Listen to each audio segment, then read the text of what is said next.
Hello, good morning, good afternoon, good evening.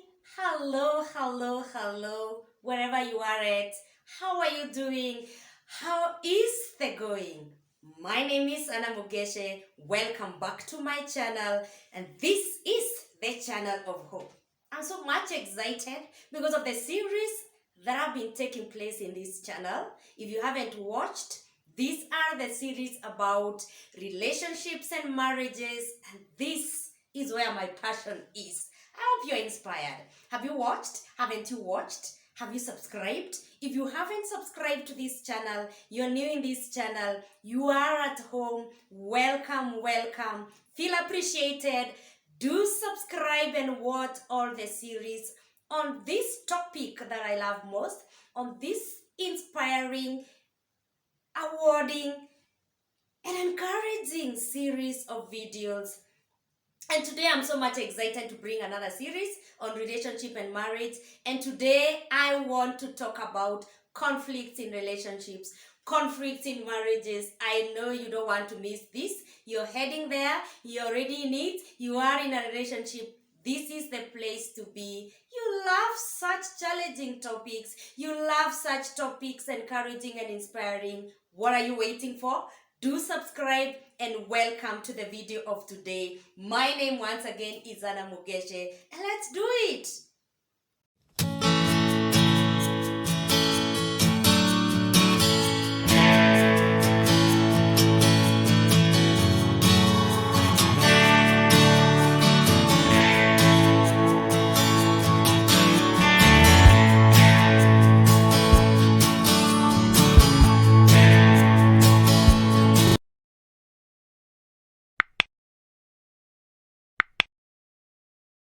Yes, you had it well. Without any further ado, let's go direct to the topic of today, whereby we are talking about conflicts in marriages, conflicts in relationships. And I am sure that you know them. You know the main ones, and you know that, like I said in the previous video, today is on 6, the video is on, which is talking about the bed of roses and how to make roses on the bed.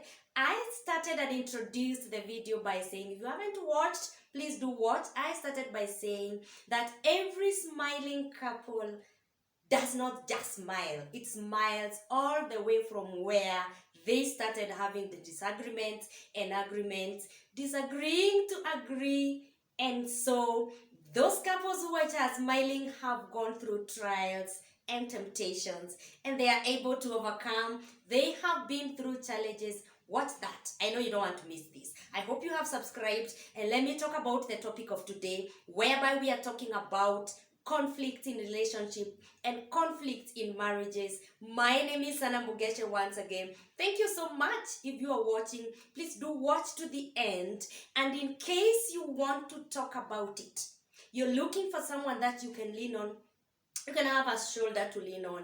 Anna Mugeshe is a counselor, and I can do it, and I will do it. All you need to do is SMS to the number that you're going to get on the channel, and I will get back to you. Oh yes, I want to introduce this topic about conflicts. Remember, the basis of my topic and the series that I have been having is because this is the month when I celebrate my marriage. This year, this month of April, I will be celebrating my 15th year in marriage. So you can see I have a bit of experience. And when I am talking about this, I talk out of experience. It will be my 15th year. It's not been a bed of roses, yes. Conflicts have been there, yes. But I have learned through experiences on how to make these roses, and that is why this month it has been the series on relationships and marriages. So let me introduce this topic about conflicts and say that I like calling it fair fighting. Fair fighting because there is no win-win. There is no lose-lose. There's no one who is supposed to win. There's no one who is supposed to lose, because you are in this together. Yes, fair fighting.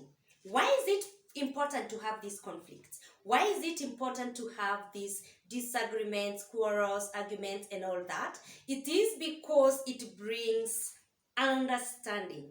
Without conflict, without having arguments, without having quarrels, without disagreeing, you may not understand your spouse, you may not understand your partner.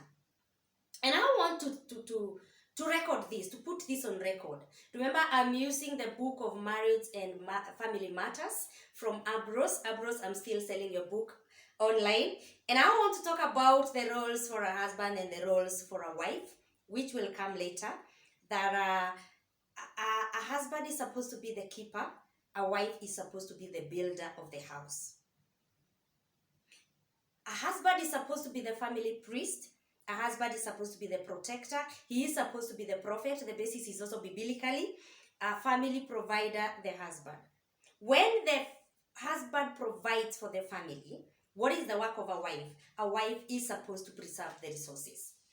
Now you know. The husband provides, the wife preserves the resources. The wife is the mother and the teacher in that house.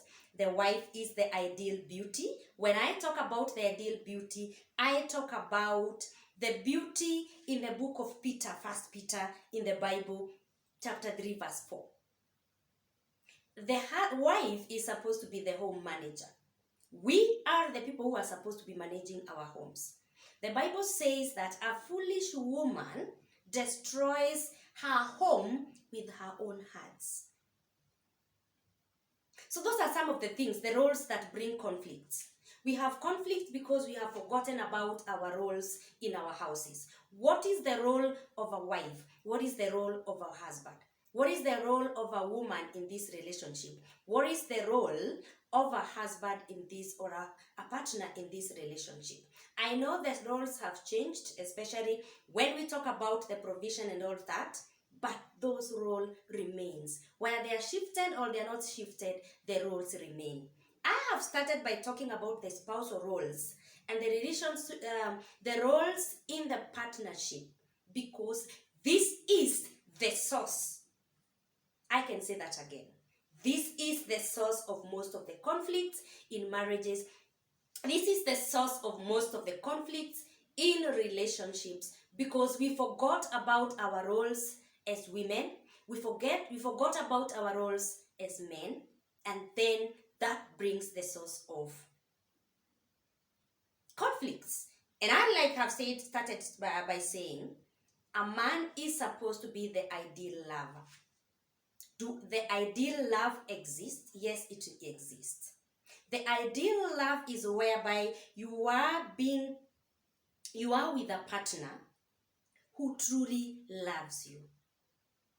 So if there is no love and the love is not truthful, then that is the beginning of the conflicts in a relationship. So if you're not genuine in your relationship, the genuine and the honest feelings and emotions that I talked about in the previous video, go back and watch it. Then that becomes the source of conflict. Somebody asked me whether there is ideal love. It does exist. It has this consummate love. A partner that you have so much in common. You share so much in common. The viewpoints and values in life you share so much. And you know, like I had said in a previous video sometimes back, still in this channel, about the series I had done about relationships, I also talked about one thing that brought you into this relationship, one thing that brought you into this duo partnership that you are living in is because of love. Love led into agreement, and you became together and you became the couple. If this love has some question marks, then this brings a source of conflict between the two of you. And like I said, it is a fair fighting. You need to fight for each other. You need to fight for this relationship. About those spousal roles, the roles of each and every part of you, should not be shifted. And where they are shifted, there should be an agreement. Now, for example, we've said that a man is a provider. Assume that because of the season that you've been in, you shift and you become the provider. Those roles should not change.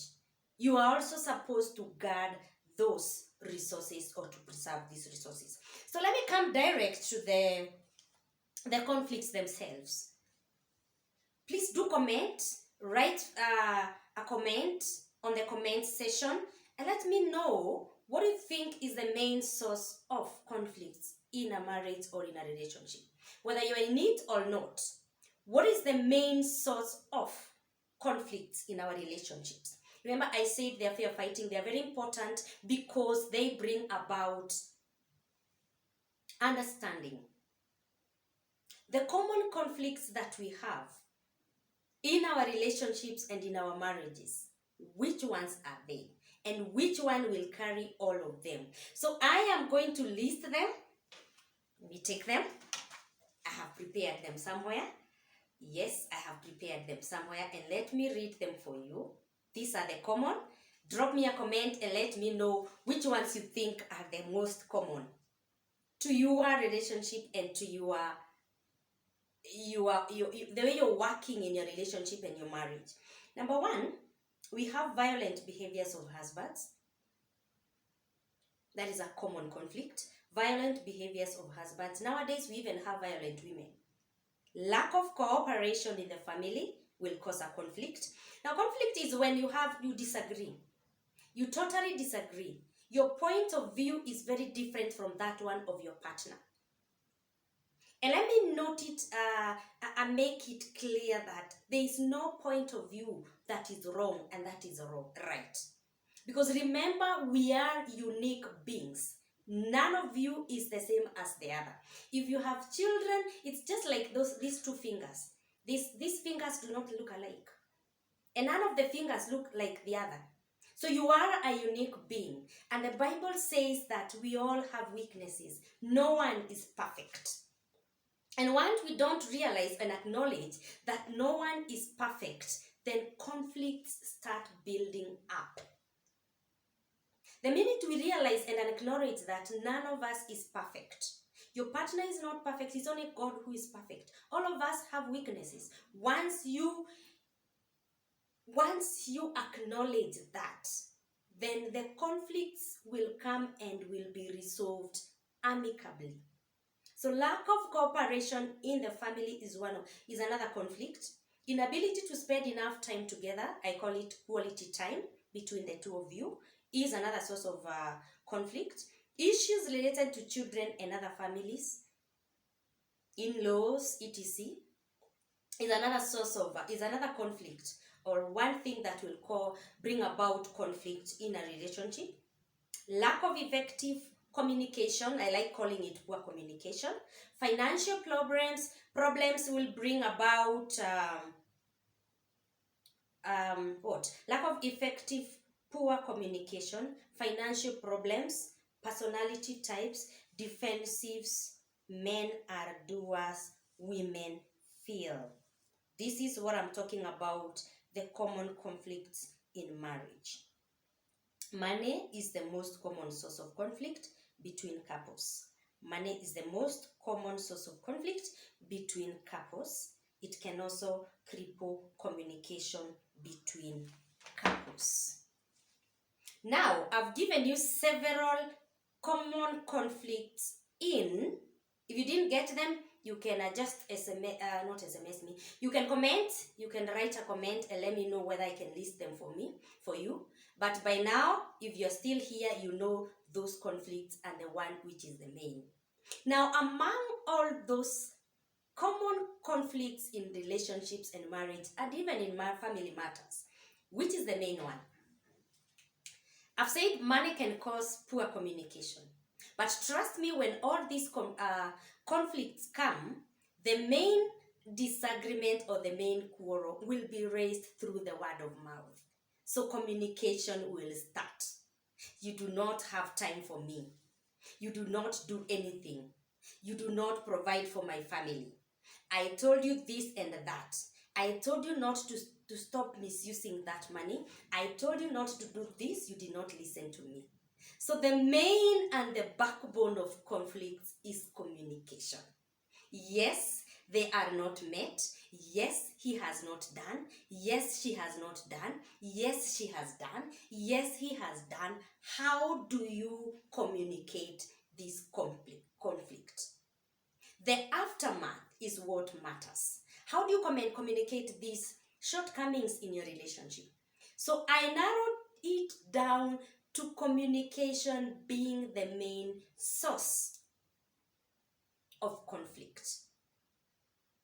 And there are different patterns of communication that will bring about conflicts. A conflict on top of a conflict. Of course, there's already a problem with money, but your communication now makes it even worse. How you communicate about how your spouse or your partner uses the money matters a lot.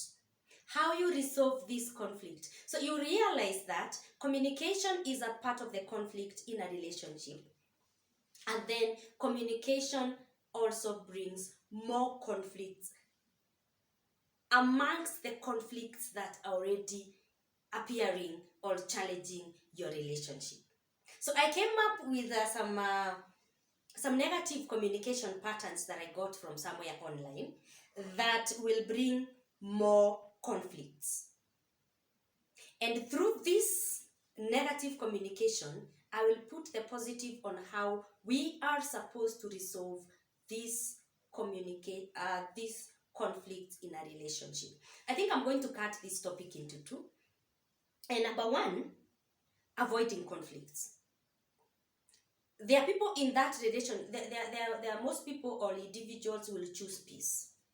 Yes, he did this. I got annoyed. I did not like it. He was so rude. She was so rude. She said this. She did this. And I was not happy about it. But since I know if I talk about it, it's going to bring a lot of disagreement, I choose peace. So I will not talk about it and you avoid the conflict. Already there is a friction between the two of you, but you've decided not to resolve it. You've decided not to talk about it. And so you keep it. And as you continue keeping it, another conflict comes on top of that one. And you still decide to choose peace. So you avoid resolving the conflict. You avoid resolving the problem because you know it will bring the conflict. Now this brings a lot of tension. So you pile the first one, you pile the second one, the third one, and then you have a layer of conflicts that are unresolved. So by the time you are trying to resolve them, you are full up to here. Guys, this is where you hear somebody got so mad and decided to kill someone. And when you hear that a man took a knife and stabbed a woman, 1, 2, 3, 24 knives. This is where the bubble bursts. And then when the bubble bursts, it was so hot. So the only way to relieve is to stab someone. The only way to relieve is to beat someone. The only way to do it is to kill yourself. Just because you decided to choose peace and you decided to avoid conflicts. Instead of talking about it, avoiding conflicts cause more stress. It is much healthier to address and resolve the conflict. So number one, avoiding conflict will bring the conflict. Resolve it once and for all. The other communication pattern that is going to help you resolve some of these conflicts is by not being defensive. Being defensive will cause more conflicts. Let's put it, for example, that you're talking about the money issues. Yes, I told you I'll spend this money like this. You did not listen to me, so there's nothing wrong that I did. You're already defending yourself. I asked you to give me this money, you never gave me. So I decided to do it. I decided to take it. I told you your mother, I told you your father, I told you my sisters, I told you everything. These are the other family matters. So I decided to do it. So when resolving conflicts, couples should address their partner's complaints objectively. When resolving conflicts, couples should address their partners objectively. Don't call me a complainer. Be objective with a willing heart to understand my point of view. Don't be defensive. Even if you know that you are not the wrong one, do not be defensive. Just listen and hear where it will take you. And resolve this conflict objectively, not subjectively. Do not subject me into me being the problem. It is a conflict that I'm raising. We need to discuss it. Please don't be defensive. Denying responsibility may seem to alleviate stress, but it creates long-term problems. This is where we normally find ourselves that you will choose peace. So I said sorry. While I'm left hurting, I know I was wrong. And I forced you to tell me sorry. And you alleviate the stress, but you create more stress. Because you know you are wrong, you refuse the responsibility, you defend yourself, and you deny any wrong. So I am the one who is always wrong. That is what I'm talking about. Avoid being defensive. Don't be right.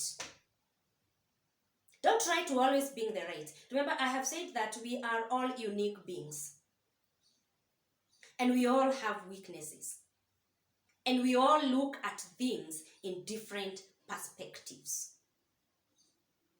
So when you start telling me that my way of thinking is right, your way of thinking is wrong, you should look at it like this. We shall never agree.